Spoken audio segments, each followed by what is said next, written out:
CM Revanth రెడ్డిపై మాజీ మంత్రి జగదీష్ రెడ్డి కీలక వ్యాఖ్యలు చేశారు. షాబాద్ ఘటనకు సీఎం మాటలకు పెద్ద తేడా లేదని విమర్శించారు. ఉన్న నీటిని రైతులకు అందివ్వాలనేదే తమ డిమాండ్ అన్నారు. పారుతున్న నీటినివ్వడంలో ఉన్న ఇబ్బందులేంటని ప్రశ్నించారు. అరుపులు పెడబొబ్బలతో నిన్న సీఎం భయపెట్టారన్నారు జగదీష్ రెడ్డి. కానీ నిన్న మీరు చూసిండ్రు, నిన్న మన ముఖ్యమంత్రి అనబడే ఒక మనిషి ఆయన అరుపులు, పెడబొబ్బలు, హూంకరింపులు, బెదిరింపులు, ఏడుపులు అన్నీ చూసిర్రు.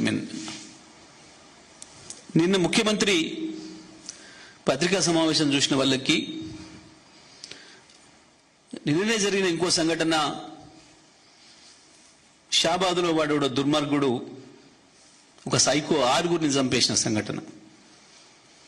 ఎందుకో రెండు ఒకే సమయంలో యాదృచ్ఛికంగా జరిగినట్టు కనబడుతూ ఉంది. కానీ అక్కడ వాడు చేసిన దానికి నిన్న ముఖ్యమంత్రి మాట్లాడిన దానికి పైసా కూడా తేడా లేదు. షాబాదులో ఒక సైకోగాడు చేసిన నేరానికి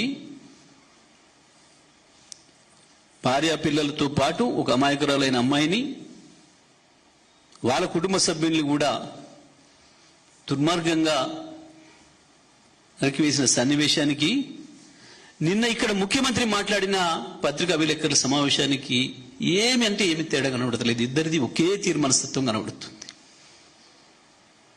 మీరు కొంచెం జాగ్రత్తగా అబ్జర్వ్ చేస్తే. ఎందుకు చెప్తున్నా ఈ మాట అంటే, తనకు నచ్చకపోతే, తను అనుకున్నట్టు జరగకపోతే, తను చెప్పిన మాట వినకపోతే, తను చెప్పిందే ఇతరులు మాట్లాడకపోతే నేనేమైనా చేస్తా,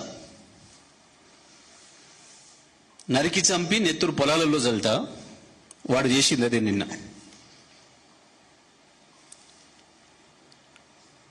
జైల్లో పెడతా, రిటైర్డ్ ఇంజనీర్లను కూడా జైల్లో పెడతా.